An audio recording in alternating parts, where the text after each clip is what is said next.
미국의 물가지수 발표를 앞두고 시장에는 긴장감이 흐르고 있습니다. 곧 상당한 변동성이 있을 것으로 예측이 되고 있는데요. 비트코인과 이더리움의 움직임은 소폭이지만 위아래로 시장 참여자들을 흔들고 있는데 반해서 XRP 차트는 딱히 변동성을 보여주지 않으면서 며칠째 거의 심정지 상태에 있습니다. 자, 저는 XRP 가격이 업비트랑 바이낸스에서 이제 신고점을 달성하던 시점에 비트스탬프 차트는 아직 이 고점이 뚫리지 않았다, 이렇게 말씀을 드리면서 4,900원 그리고 한 5,000원 근처 가격에서는 수익 실현을 하셔야 된다고 말씀을 드렸습니다. 그리고 지금 우리 업비트랑 바이낸스는 신고가의 영역이죠, 그죠? 자, 그런데 비트스탬프 차트는 이 고점이 남았습니다. 자, 이거 비트스탬프 주봉이거든요. 주봉이면 지금 요까지 올라왔어요. 그래서 요거 찍고 살짝 내려와서 요 라인에 있는데 지금 여기가 고점이에요. 여기가 3.317달러. 원화로는 지금 대략 한 4,900원 약간 안 되는 가격일 것 같은데 지금 업비트 힘이 세죠.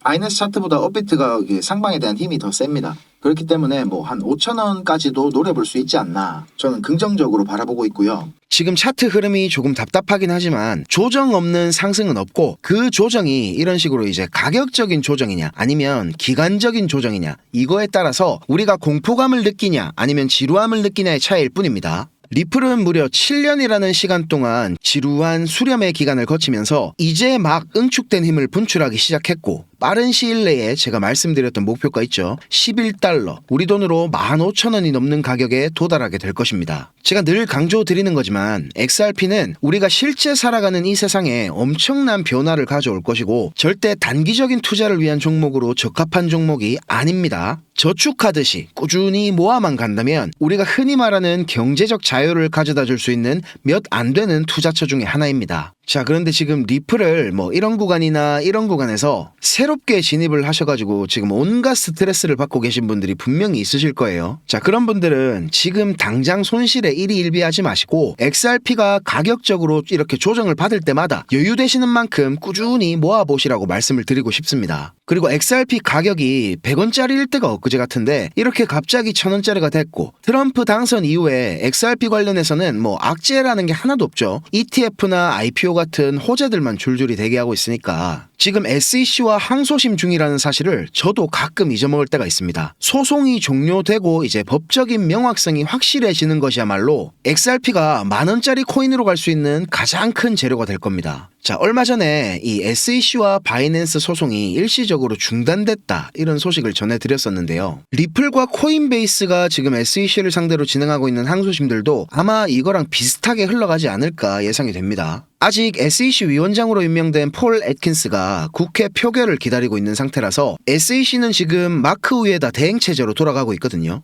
그리고 SEC 위원 중에서 대표적인 친크립토 성향 인사로 알려져 있는 헤스터 피어스가 새롭게 SEC 내에서 태스크포스를 구성하고 본격적으로 암호화폐에 대한 증권성 분류에 들어갔습니다. 그리고 여태 소송과 관련된 업무를 해왔던 담당자가 있거든요.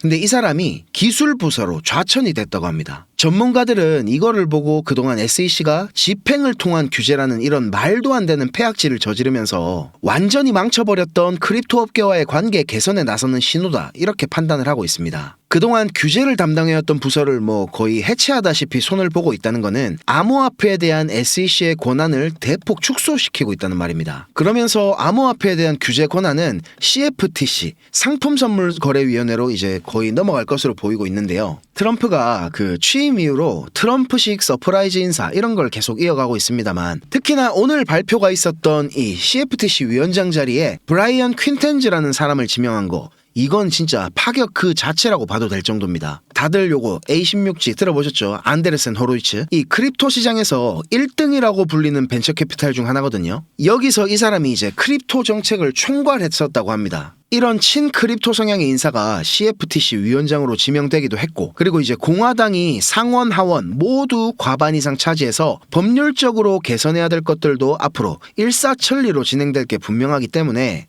우리 크립토 시장의 성장세는 가히 엄청날 것임에 틀림이 없습니다. 그 중에서도 단연코 수혜를 가장 많이 받을 수밖에 없는 게 바로 우리 리플입니다. 지난 미국 대선 때 코인베이스랑 리플이 후원했던 페어쉐이크 슈퍼팩 아시죠? 여기가 이제 트럼프와 공화당 승리에 큰 역할을 했고, 심지어 갈링하우스가 지금 비선 실세가 아니냐, 이런 소리도 나오고 있거든요. 취임 전에 갈링하우스와 알데로티를 만난 것만 봐도 앞으로 리플랩스의 사업에 트럼프가 분명히 큰 힘이 되어줄 거다, 이런 점이 명확해 보이는 것 같습니다. 자, 그래서인지 우리 리플은 이제 본격적으로 리플 USD의 발행량을 늘리면서 다음 스텝에 대한 준비를 하고 있습니다. 자, 그동안 리플의 주력 사업은 뭐였습니까? 지불이나 결제 솔루션에 국한돼 있었죠. 그런데 이렇게 리플 USD라는 게임 체인저를 통해서 실물 자산 토큰화, 우리 많이들 들어보셨을 RWA 시장을 선점하기 위한 준비를 차근차근 해나가고 있습니다. 결국 XRP 가격이 안정적으로 상승하는데 꼭 필요한 거는 XRP 레저에 지금보다 훨씬 더 많은 돈이 흘러 들어와야 된다는 겁니다. 자, 그거를 위해서 이렇게 리플 USD를 발행해서 자산들의 안정적인 가치 보장을 제공하려는 거고요. 지금 우리 크립토 시장의 시총은 대략적으로 한 3조 달러 정도 됩니다. 그런데 이런 뭐 주식이나 채권, 부동산, 실물 자산들의 시장 규모는 대충만 따져봐도 이게 1000조 달러가 넘어가는 시장이라고 하거든요. 이 1000조 달러에 뭐 한 5%, 10%만 리플이 선점을 한다고 하더라도 XRP 가격은 지금과는 비교가 안 될 정도로 상승하게 될 겁니다. XRP가 비트코인 시총을 뛰어넘는 것도 뭐 전혀 허무맹랑한 일이 아니라는 거죠. 자, 그러니까 우리는 리플을 차곡차곡 모아가기만 한다면 우리가 그토록 바라는 경제적 자유라는 멀게만 느껴지던 목표가 우리 눈앞에 현실이 되는 순간을 맞이하게 될 겁니다. 자, 여기에서 우리가 알 수 있죠. 우리가 스스로 크립토 시장에서 옥석을 가려내는 방법은 결국 우리가 살아가는 이 현실 세계에 뭐가 됐든 쓸모가 있어야만 한다는 점이라는 겁니다. 자, 분위기를 조금 바꿔서요. 지금부터 어쩌면 우리가 크립토 시장에 투자를 하는 데 있어서 가장 중요한 전환점이 될 수도 있는 이야기를 한번 해보려고 합니다.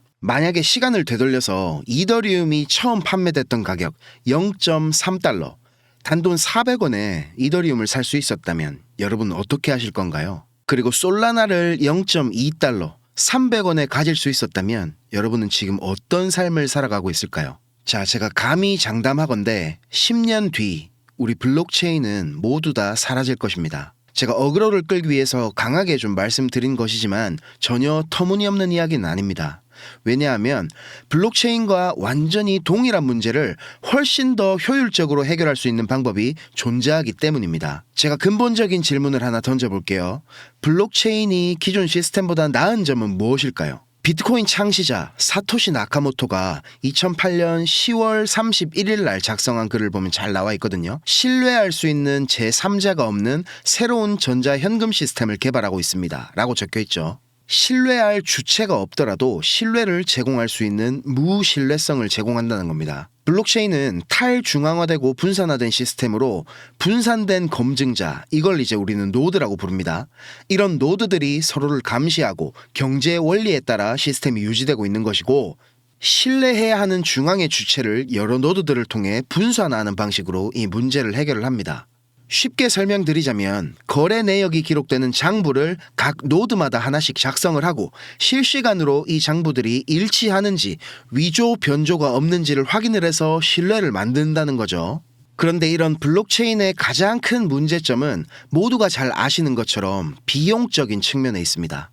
우리가 실제로 필요한 만큼의 데이터를 처리하려면 너무 많은 비용이 든다는 거죠. 여태까지는 이거를 해결하기 위해서 조금 덜 탈중앙화를 시키는 방식으로 이 문제를 해결하려고 했습니다. 블록체인의 속도, 우리가 이제 TPS라고 하죠. 초당 몇 건의 트랜잭션을 처리할 수 있는가, 이런 확장성을 확보하는 과정에서 블록체인의 가장 중요한 구성 요소인 탈중앙화의 희생이 따르고, 이것은 곧 블록체인의 유일한 존재 이유인 무신뢰성에 대한 희생을 의미하거든요. 자, 그런데 탈중앙화, 속도, 그 무엇도 희생하지 않으면서 매우 저렴한 비용으로 무신뢰성을 제공할 수 있는 시스템이 있습니다. 바로 GKP라고 불리는 영지식 증명이 그 해답입니다. 자, 이 영지식 증명이라는 게 그렇게 뭐 특별하게 새로운 기술은 아닙니다. 암호학 분야에 있어서는 아주 오래된 이론으로 1986년도부터 사용된 개념이거든요. 어떤 상태나 문장이 참이라는 것을 증명할 때 그 문장의 참이나 거짓 여부를 제외한 다른 어떠한 것도 노출시키지 않고 그 정보의 유효성을 증명할 수 있는 방법입니다. 말이 좀 어렵죠. 쉽게 예를 들자면 누군가가 비밀번호를 안다는 사실을 증명할 때 비밀번호가 무엇인지 또는 몇 글자인지 이런 비밀번호에 관련된 정보를 하나도 알리지 않고 그냥 비밀번호를 안다라는 사실만 증명하는 방법입니다. 이더리움 창시자 비탈릭의 블로그에도 꽤 오래전부터 영지식 증명에 대한 심도 깊은 글들이 올라오고 있고, 실제로 이더리움 레이어 2 네트워크 중에서 GK 롤업이라고 부르는 여러가지 체인들에서 영지식 증명 기술이 활용되고 있습니다. 영지식 증명 기술의 상용화는 이미 시작된 것이나 다름이 없습니다. 양자 컴퓨팅처럼 먼 미래의 이야기가 아니라는 겁니다. 곧 있으면 레이어 1에서도 사용이 가능할 만큼 하드웨어와 소프트웨어 둘 다가 준비될 것입니다. 하지만 비탈릭도 알고 있고 대부분의 개발자들도 지금 잘 알고 있지만 숨기고 있는 사실이 하나 있습니다. 지금 이더리움이나 솔라나 같은 이런 잘 돌아가고 있는 블록체인을 영지식 증명 기반으로 전환하는 것은 매우 어렵고 비효율적인 작업입니다. 아시다시피 2022년 9월 이더리움은 비트코인과 같은 작업 증명 방식을 과감하게 포기하고 지분 증명 방식 POS로의 전환을 선택했습니다. 그리고 또다시 한번 컨센서스를 변경하는 무리수를 두면서도 이더리움 네트워크를 영지식 증명 기반으로 변경하려는 로드맵을 구상하고 있습니다. 왜일까요? 쉽게 예를 들어 보겠습니다. 언제 어디서나 통화를 제공하기 위한 방법이 공중전화에서 휴대전화로 바뀐 것과 비슷하다고 생각이 되는데요. 공중전화의 통화 품질을 아무리 개선하고 심지어 공중전화 부스에 에어컨과 히터를 설치한다 하더라도 휴대전화로 대체되는 것을 막을 수는 없었겠죠. 블록체인도 마찬가지입니다. 물론 비트코인처럼 기술을 넘어서 신념적인 믿음을 기반으로 하는 자산의 성격을 띠는 것들은 예외겠지만 이더리움과 같은 목적을 달성하기 위한 영지식 증명이라는 더 나은 기술이 점점 더 상용화가 될수록 기존에 있던 블록체인을 아무리 개선한다 하더라도 결국에는 대체되는 것을 막을 수가 없기 때문입니다. 그래서 우리나라를 대표하는 기업이죠. 삼성전자에서도 영지식 증명 기술을 활용하는 스타트업에 투자를 공격적으로 하고 있고, 크립토 업계에서는 가장 영향력이 큰 VC 중에 하나인 해시드에서도 영지식 증명 섹터에 엄청난 투자를 하고 있습니다. 또 우리나라 최고의 보안 기술업체 라운시큐어 김태진 전무는 지난달에 열린 개인정보 기술 포럼 세미나에서 영지식 증명 기술의 중요성에 대해서 필수 불가결한 요소라고 강조를 하기까지 했습니다. 그리고 곧 한국은행과 시중은행들이 CBDC 테스트를 진행할 예정이거든요. 여기서도 영지식 증명과 관련된 보안 기술 테스트가 핵심이라고 합니다. 그리고 위메이드에서는 영지식 증명 기술 개발 센터까지 설립할 정도로 공격적으로 R&D를 하고 있습니다. 그리고 애플이나 삼성, 엔비디아 등의 세계적인 IT 기업들뿐만 아니라 전 세계 거의 모든 IT 기업들의 대결이 장이 되고 있죠. CES에서도 우리나라 영지식 스타트업인 G크립토가 무려 2년 연속으로 최고 혁신상을 수상하는 쾌거를 이뤘습니다. GK 보팅이라는 서비스를 선보여서 수상을 했거든요. 영지식 증명 기술을 활용한 투표 시스템을 만들어서 현재 투표 시스템의 단점을 보완하는 기술입니다. 전 세계 IT 신기술 공개회장인 CES에서조차도 영지식 증명을 이용한 서비스가 최고 혁신상을 수상하고 있는 바로 지금이 우리가 여기에 대한 가치 투자를 하기 최고로 적합한 시기라고 저는 생각을 합니다. 자, 그래서 제가 몇 가지 기준으로 리서치를 해봤거든요. 애초부터 영지식 증명 기반으로 설계가 돼서 나온 레이어 1 코인 중에서 몇 가지를 선별해서 앞으로 미래가 기대되는 코인을 제가 하나 찾았습니다. 자, 바로 이 코인인데요. 부득이하게 아직 시총이 그렇게 크지 않아서 제가 모자이크 처리를 했습니다. 차트도 보면 지금 고점 대비해서 거의 마이너스 70%가량 가격 조정이 이어지고 있고, 저점 매물대 근처에서 지금 거래량도 유의미하게 터져주고 있기 때문에 아마 지금이 최적의 매수 기회이지 않을까 생각이 됩니다. 자, 그래서 저는 이 코인을 꾸준히 매수를 해서 모으고 있고요. 조금 전에 제가 말씀드렸던 해시들을 비롯해서 굵직굵직한 VC들의 초기 투자가 있었던 코인이고, 그리고 토크노믹스도 보면 인사이더들의 물량이 상당히 제한되어 있는 구조이기 때문에 의도적으로 가격을 핸들링하기 어려워서 우리 같은 개인 투자자가 투자하기 좋은 코인이라는 판단을 했습니다. 자, 제가 찾은 이 코인을 오늘 여러분께 공유를 드리려고 하는데요. 저는 이 크립토 시장에 아무것도 모르고 뛰어들어서 셀시우스 사태, 그리고 루나 사태, FTX 파산까지 이 시장에서 최고로 큰 사건이라는 것들을 직접 제가 다 겪으면서 포기하려고 했던 적이 한두 번이 아니었습니다.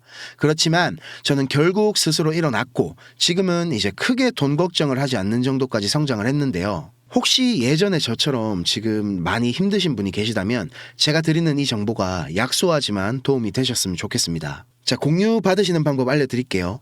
일단 지금 보시는 제 영상에 구독, 좋아요 요거 한 번씩만 부탁드릴게요. 자, 눌러주셨으면 화면에 보이는 제 개인 번호 010-5528-2156, 010-5528-2156번으로 영지식이라고 문자를 한 통 보내주시면 되겠습니다.